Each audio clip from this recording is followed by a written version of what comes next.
Arkadaşlar, kanalıma hoş geldiniz. Bugün yine sizlerle çok güzel bir model çalışacağız. Yeni başlayan arkadaşlarımız bile çok rahat örebilir. Çok kolay bir model ama çok güzel duruyor. Gördüğünüz gibi böyle zincir görünümü olan bir örgü modeli. Modelimiz 5 ve 5'in katları dan oluşuyor. Sonuna artı 4 ekliyoruz. Modelimizin ön yüzü bu şekilde. Gördüğünüz gibi böyle kabartılı şöyle delikli zincire benzer bir görüntüsü var. Arka yüzü de bu şekilde. Ben sizlere şimdi modeli anlatmak için daha küçük bir parçada çalışacağım. Vakit kaybetmeden isterseniz çalışmamıza geçelim. Ben şöyle 19 tane ilmek attım. Modeli ters yüzünden, lastik bittikten sonra bir sıra arka yüzünden düz örgü olarak örüyoruz. Ön tarafı ters örgü olsun diye ilk sıra. Çünkü modelimiz ön yüzde ters örgüden kuruluyor. O yüzden ben şimdi ilmeklerimi attım. Örgünün ters yüzündeyim. Bir sıra düz örgü öreceğim ki ön yüzde ters örgü elde etmiş olayım. Ben şimdi bu sıramı hemen örüp geliyorum. Evet, ters yüzünden bir sıra düz örgü ördüm. Ön yüzünde ters ilmek elde edebilmek için. Şimdi modelimizi kurmaya başlayabiliriz. Kenar ilmeği örmeden alıyorum. Ve devamında 2 tane ters örüyoruz. Kenar ilmeği hariç 2 tane ters ördüm. 5 ve 5'in katları demiştik model kurulumu. Şimdi ikisini ters ördük. Kalan 3 ilmeğin ortasındaki ilmek, şu önündeki pirinç tanesi gibi görünen ilmeği alıyorum sağ şişime ve şu ilmeği, ortadaki ilmeği aldım ve diğerlerini düz örgü olarak örüyorum. 3 tane ilmeği.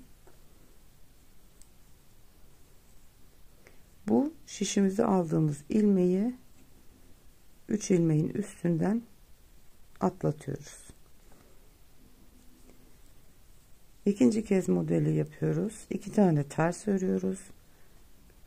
Kalan 3 ilmeği ortasındaki ilmeğin şu yatay görünen ilmeği çekiyorum ve şişime aktarıyorum bu şekilde ve diğer 3 ilmeği düz olarak örüyorum.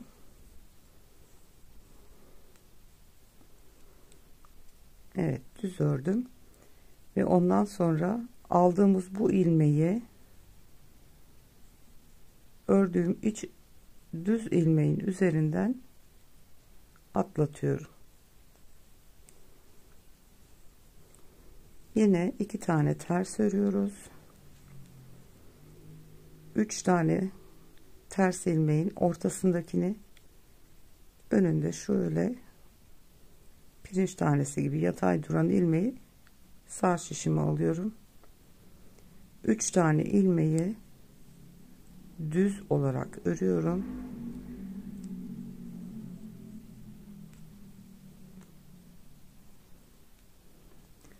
Şimdi ilk sıra olduğu için ilmekler biraz sıkı.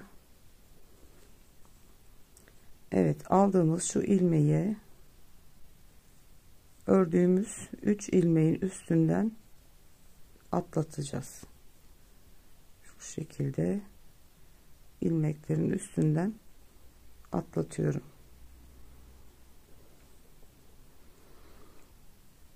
İki tane ters ilmeğim kaldı. Onları örüyorum ve son kenar ilmeği.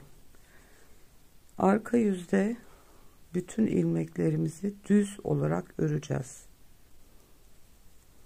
Model 2 sıradan oluşuyor arkadaşlar.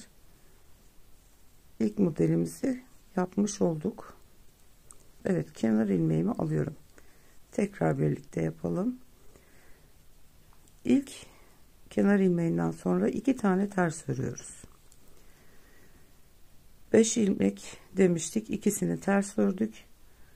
Kalan 3 ilmeğin şu ortasındaki ilmeğin önündeki şu yatay görünen ilmeği alıp sağ şişime geçiriyorum ve sonra bütün ilmekleri, kalan 3 ilmeği düz örgü olarak örüyorum.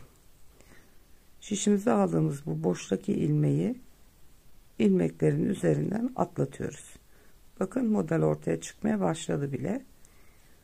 Yine 2 tane ters araya, 3 ilmeğin ortadakinin önündeki yatay ilmeği alıyorum. İlmekleri düz olarak 3 ilmeği örüyorum. Boştan aldığım ilmeği ördüğüm 3 ilmeğin üstünden atlatıyorum. 2 tane ters örüyoruz. Ortadaki ilmeğin önündeki yatay ilmeği alıyorum. Daha sonra 3 ilmeği düz olarak örüyorum.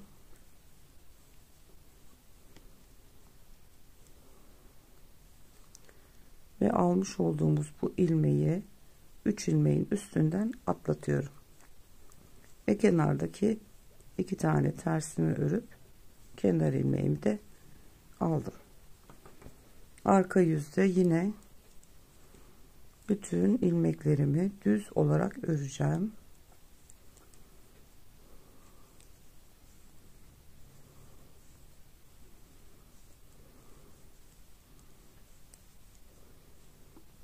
Çok basit bir model arkadaşlar.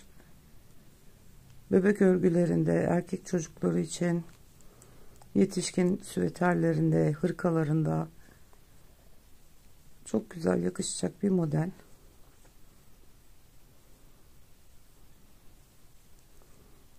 Evet, arka sırada bütün ilmeklerimizi düz olarak ördük. Evet, modelimizi 2 kere yapmış olduk. Bir kere daha birlikte yapalım. Kenar ilmeğini örüyorum. Önce 2 tane ters, 3 ilmeğin ortasındakinin önünde şöyle yatay bir ilmek duruyor, onu alıyorum şişime. 3 tane ilmeği düz olarak örüyorum ve bu aldığım ilmeği ördüğüm 3 ilmeğin üstünden atlatıyorum. Şöyle delikli bir görüntü oluşuyor. Araya 2 tane ters örüyoruz. Yine 3 ilmeğin ortasındakinin önünden ilmeği alıyorum. 3 tane düzümü örüyorum. Aldığım ilmeği ördüğüm düz ilmeklerin üstünden atlatıyorum. 2 tane ters ilmeğimi alıyorum.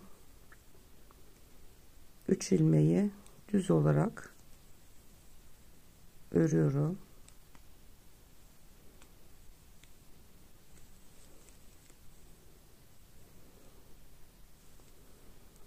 Ve son kalan 2 tane ilmeğimi ters örüyorum. Kenar ilmeğim. Arka yüzde tekrar bütün ilmekleri düz olarak örüyoruz.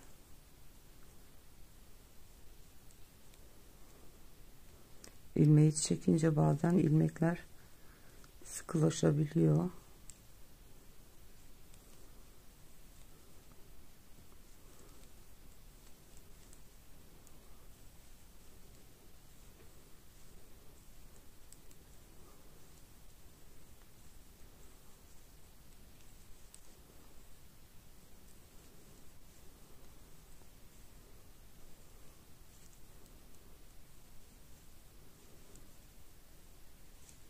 Evet arkadaşlar, modeli birlikte 3 kere örmüş olduk. Evet, gördüğünüz gibi model ortaya çıkmaya başladı bile. Oldukça kolay bir yapımı var. Gördüğünüz gibi böyle çok şeker bir model. Büyümüş halinde daha net belli oluyor. Altına dilediğiniz lastiği uygulayabilirsiniz. Haroşa lastik de yapabilirsiniz. Modelimizin yapımı bu kadar arkadaşlar. Umarım beğenmişsinizdir. Bir sonraki videoda görüşmek üzere. Hoşça kalın.